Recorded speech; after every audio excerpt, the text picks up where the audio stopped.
Good morning. This is a recording for Sunday, March 31st.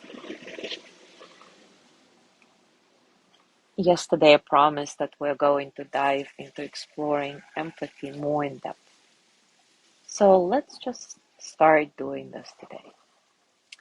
Brené Brown defines empathy as the skill or ability to tap into our own experiences in order to connect with an experience someone is relating to us.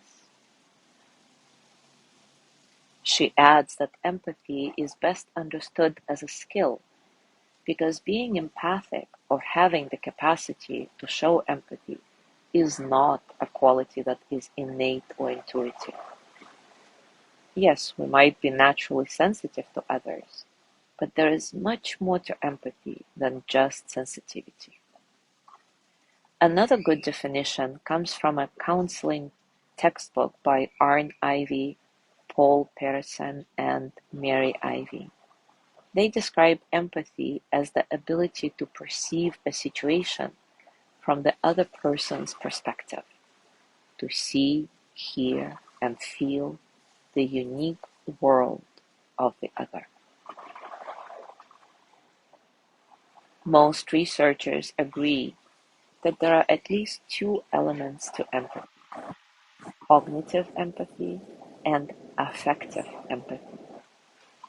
Cognitive empathy, sometimes called perspective taking or mentalizing, is the ability to recognize and understand another person's emotions. Affective empathy, often called experience sharing, is one's own emotional attunement with another person's experience. In simple terms, cognitive empathy is understanding what someone is feeling and not necessarily feeling it for them. If someone is feeling lonely, empathy doesn't require us to feel lonely too, only to reach back into our own experience bank, with our own experience with loneliness, so that we can understand and connect.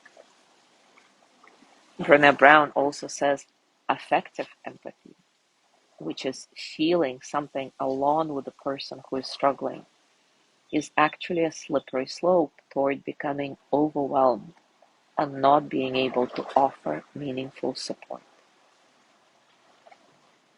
Empathy is a tool of compassion. We can respond empathically only if we are willing to be present to someone's pain. If we are not willing to do that, it's not really empathy. Based on her work, Brené Brown believes that any meaningful connection requires a combination of compassion and cognitive empathy, seeing things from another person's perspective. There are many models and theories on empathy, but in her book Atlas of the Heart, Brené Brown talks about 5 attributes. The first one is perspective taking. So when somebody is sharing their experience with you, ask yourself, what does this mean for me? What is that experience like for me? The second is staying out of judgment. In other words, just listen. Don't put value on it. The third attribute is recognizing emotion.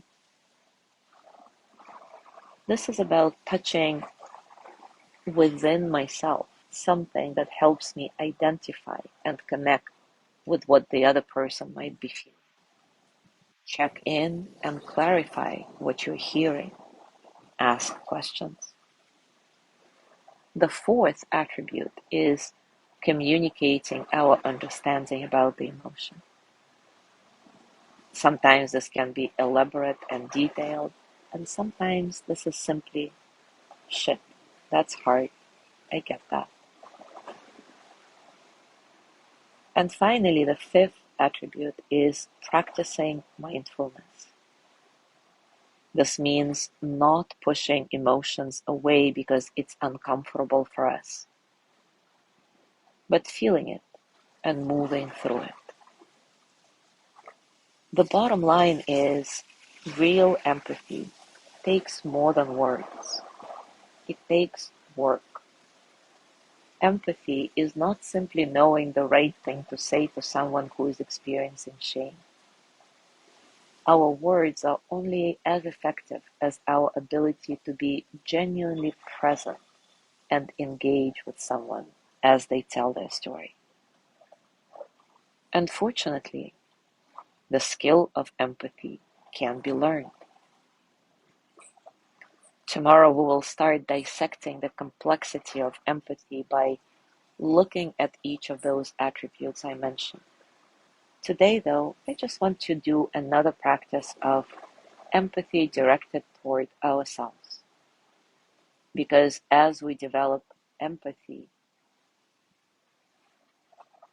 we develop a skill that can be practiced towards others and towards ourselves. And when we practice it towards ourselves, we open up space to see other people's difficult experiences with more kindness, with more compassion, with more empathy. As always, take a comfortable position and take a few moments to settle. Settle into your body, your heart, your mind. Settle into this moment, right here, right now.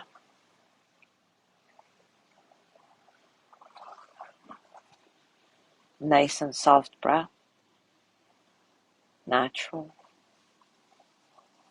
See if you can find spaciousness in your breathing, allowing all the experiences of the present moment to flow through you as energy that they are, without struggle. Now recall a shameful experience and very gently, very kindly, start exploring how it feels in your body.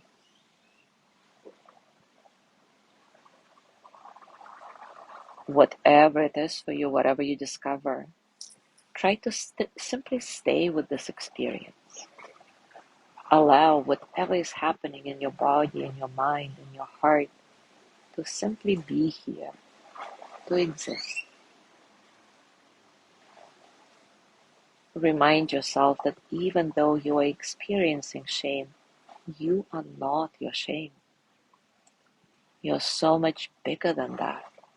This is just one of the experiences you're going through. Even in this moment, there are other things that are going on for you right now. Your breath, the stability of your posture,